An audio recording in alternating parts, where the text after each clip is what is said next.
नमस्कार। आज पिछले 2 दिनों से भारत के प्रधानमंत्री नरेंद्र मोदी जी उत्तर प्रदेश में विभिन्न परियोजनाओं का उद्घाटन कर रहे हैं और चूंकि बोलने में बहुत अच्छे हैं और तो नई नई तरह की बातें भी की जा रही हैं। ये देश के में अब 2019 का आम चुनाव की ये सारी तैयारी है, ये सबको समझ में आ रहा है। एक दो बहुत मूलभूत बातें हम लोगों को यहां करनी होंगी। एक तो ये हो गया है कि ये जैसे पहली बात हम लोग शुरू करें पूर्वांचल एक्सप्रेसवे से ही। अब पूर्वांचल एक्सप्रेसवे की जरूरत है, कितना अहम था। अब आज प्रधानमंत्री मोदी जी ने उसको आजमगढ़ में उसका उद्घाटन किया। हालांकि वो शुरू तो हो रहा है लखनऊ से, खत्म हो रहा है गाजीपुर में। आजमगढ़ में उद्घाटन करने का जो भी कारण रहा हो, शायद मुलायम सिंह जी की कंस्टिट्यूएंसी है तो इसलिए वहां किया गया। मतलब इसकी कोई लॉजिक तो समझ नहीं आई कि आजमगढ़ में जाने की क्या जरूरत थी। ये करीब 11 संसदीय क्षेत्रों को कवर करेगा, मतलब इफेक्ट कर रहा है जो हुआ है। और आज की तारीख में इसकी क्रेडिट लेने के लिए सब लोग तैयार हैं। मोदी जी कह रहे हैं कि हमने किया, उससे पहले अखिलेश यादव जी का कहना है, हालांकि उन्होंने इस पर कुछ काम तो जरूर किया था, इसमें कोई दो राय नहीं है, क्योंकि 2016 में UP expressway industrial development authority ने इसको 2016 में नोटिफाई किया था। और अब मायावती जी भी कह रहे हैं कि ये तो उन्होंने भी सोचा था। क्लेम अजीब अजीब तरह के क्लेम किए जा रहे हैं। क्योंकि अगर मायावती जी को आज कई लोग इसको हंसी में उड़ा दे रहे हैं कि भाई मायावती जी ने सोचा था, इससे क्या मतलब। तो मैं सिर्फ जानकारी के लिए आपको याद दिला दूं कि पिछले 10-12 साल से 2 परियोजनाएं इस देश में, बड़ी परियोजनाएं 2 अलग अलग राज्यों में चली थी। बहुत सी चली थी, लेकिन उसमें से 2 आपको याद के लिए। उसमें से एक, जब आप जम्मू से श्रीनगर जाइए तो अब पटनी टॉप एक जगह पड़ती है, उसको बाईपास करके आप एक सुरंग है जिसका नाम है, वो नाशरी टनल बोलते हैं कुछ उसको, और 9.1 किलोमीटर की है। 2017 में मोदी जी ने उसका उद्घाटन किया। हालांकि वो बन रही थी 10 साल से, और ये कहा गया कि भाई मोदी जी के रहनुमाई में बहुत अच्छा काम हुआ। उसी तरह से एक लोहित रिवर पे आसाम में ढोली सादिया के ऊपर एक हिंदुस्तान का सबसे लंबा नदी के ऊपर पुल, करीब 9 किलोमीटर से लंबा पुल का भी उद्घाटन मोदी जी ने 2017 में किया।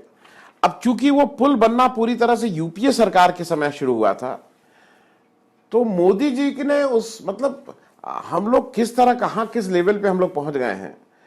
अरे भाई, सरकार तो सबकी है ना, ये कंटिन्यूटी है। भारत के आप प्रधानमंत्री हैं, ये जो सरकार है वो भारत की सरकार है। अब इन्होंने कहा कि उसका श्रेय इन्होंने दिया कि 2003 में एक भुय्यन नाम के कोई एक्स एमएलए थे, उन्होंने 2003 में एक चिट्ठी लिखी थी अटल बिहारी वाजपेयी जी को, और उसके बिना पे ये पुल बन गया।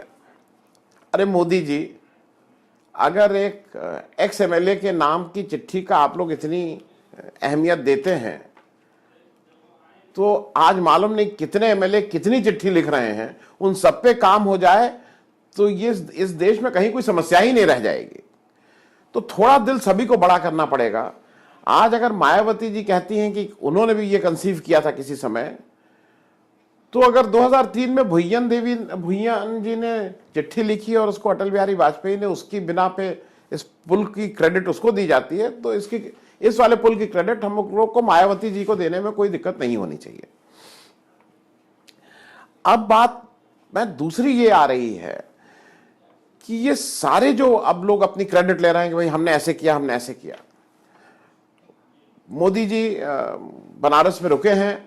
हालांकि जब वो पुल हादसा हुआ था जिसमें राजन मित्तल जी लिप्त थे, और राजन मित्तल जी को जिसमें हटाया गया, वो एक एफआईआर भी हुई थी। वो एफआईआर क्या हुई क्या नहीं हुई, उसके बाद मोदी जी को टाइम नहीं मिला था। तो हम लोगों के यहाँ एक पुरानी चीज ये कही जाती है कि भाई शादी ब्याह में बच्चा पैदा होने पे जाओ चाहे मत जाओ, लेकिन अगर किसी का दुख हो, किसी के घर कोई तो उस समय अपनी संवेदना प्रकट करने जाना जरूरी है। ये मैं उन 11 संसदीय क्षेत्रों की बात कर रहा हूं जो पूर्वी उत्तर प्रदेश में पड़ते हैं, जो पूर्वांचल एक्सप्रेसवे से जिनका होगा। आप वहां पे हमारे सांसद जो बनारस के हैं उनके पास टाइम नहीं था आके सांत्वना देने का, लेकिन अब चूंकि उद्घाटन करना है तो उन्होंने उद्घाटन कर दिया। कभी कभी जब मैं ये बात करता हूं तो किसी किसी को, मेरे साथियों का कुछ फीडबैक आता है कि आप लगता है कि आप भाई पीएम, भाई जो सरकार में है तो जवाबदेही तो उसी की होगी, और जवाबदेही इसलिए उसकी होगी क्योंकि भाई उसी से उम्मीद थी। अजीब सी एक स्थिति ये हो गई है कि 2014 का जब इलेक्शन हुआ तो उस समय जब सरकार बनी, एक तो अब घोषणा पत्र नहीं करते हैं, मोदी जी और अमित शाह जी ने एक नया टर्म कॉइन किया है, संकल्प पत्र। तो भाई संकल्प, जब मैं छोटा था तो मैंने संकल्प किया था कि मैं माउंट एवरेस्ट पे चढ़ूंगा, लेकिन नहीं चढ़ पाया, तो उसमें क्या किया जा सकता है। तो उसी तरह से संकल्प करते हैं, घोषणा पत्र नहीं है। आज की तारीख में 2019 के, मतलब मेरे हिसाब से आप अगर 2019 का इलेक्शन लड़ रहे हैं और आप पारदर्शिता की बात कर रहे हैं, तो 2019 का इलेक्शन तो 2014 में जो आपने वादे किए थे उनकी बेसिस पे, और इस 4-5 साल में आपने जो काम ऑलरेडी कर दिया उसकी बेसिस पे होना चाहिए। जो मैं 3-4, क्योंकि ज्यादा वादे की एक लंबी लिस्ट है, वो तो लिस्ट खत्म ही नहीं होगी किसी भी नेता का, मोदी जी कोई भी नेता हो, किसी भी पार्टी का हो, उसके वादों की लिस्ट तो खत्म नहीं हो सकती। जब सरकार आई थी तो एक वादा काले धन का था, मेक इन इंडिया था, स्वच्छ भारत का था, गंगा सफाई का था, कौशल विकास का था, ये तमाम वादे थे। तो आज जब परीक्षा का समय आया है तो आप अपने जो आपने जिन सरकार की जिन योजनाओं को शुरू किया था, बात उसमें करिए ना कि आप कहां पहुंचे। आप गोलपोस्ट क्यों चेंज कर रहे हैं? आप पिछले 5 साल, आप जीएसटी पे आप इस देश में रेफरेंडम लीजिए, आपने नोटबंदी की उस पर बात कीजिए, आप ये नए नए इनॉग्रेशन क्यों करने की बात कर रहे हैं? ये अजीब सी एक बात है, क्योंकि अब सरकार में अब काम होना बंद हो गया है। अब केवल उद्घाटन उद्घाटन उद्घाटन चल रहा है। 12 जुलाई को इकोनॉमिक टाइम्स में एक बड़ी खबर छपी है कि पीएमओ से, ये इकोनॉमिक टाइम्स की खबर है कि पीएमओ के हवाले से, कि पीएमओ ने सारे केंद्रीय मंत्रालयों को लिखा है कि आप अगले 6 महीने में आपके कौन कौन से प्रोजेक्ट कंप्लीट हो रहे हैं उसकी लिस्ट दीजिए। मतलब उसमें जाके फीता काटा जाए और ये कहा जाए कि मैंने बनाया। कल मोदी जी ने एक और बहुत बात कही, जो मतलब मैं इसलिए कह रहा हूं कि उसको देख के दुख होता है। कल मोदी जी ने कहा कि गंगोत्री से गंगा सागर तक हमने 21,000 करोड़ रुपए खर्च किए हैं। अब 21,000 करोड़ रुपए इन्होंने खर्च किए हैं और वो कह रहे हैं कि अब इसका इफेक्ट आपको जल्दी दिखाई देने लगेगा। मतलब ये तो हम पहली बार सुन रहे हैं कि 21,000 करोड़ रुपए खर्च हो गए, इफेक्ट आने में अभी थोड़ा टाइम और लगेगा। आपने एक नया विभाग बनाया था, गंगा संरक्षण मंत्रालय, उमा भारती जी को उसका मंत्री बनाया था, उस पर आपकी जवाबदेही नहीं है। गंगा के साथ जो खिलवाड़ हुआ है, कहीं भी कोई भी आके कहेगा, आप अपने आंकड़े अलग कहते रहिए। आपकी जहां गंगा से पार होती है वहां के सारे एमपी क्या केवल गंगा सफाई पे बात करके अपना एमएलए, अपना एमपी इलेक्शन लड़ने की स्थिति में है? और इसी से एक बात और निकलती, देखिए ये आंकड़ों का खेल है। ये आम जनता को कहा जा रहा है कि हमने भाई पुरानी सरकार से कम पैसे में इसको कर दिया। अरे कोई भी चीज एक टाइम उसका होता है, एक समय होता है। उस समय हो सकता है वो रेलेवेंट वो पैसा रहा हो आज, क्योंकि ये कंपैरिजन करना ठीक नहीं है। आपने अगर उसको कम किया तो आपने लंबाई भी तो कम कर दी, आपने उसकी लंबाई भी कम कर दी।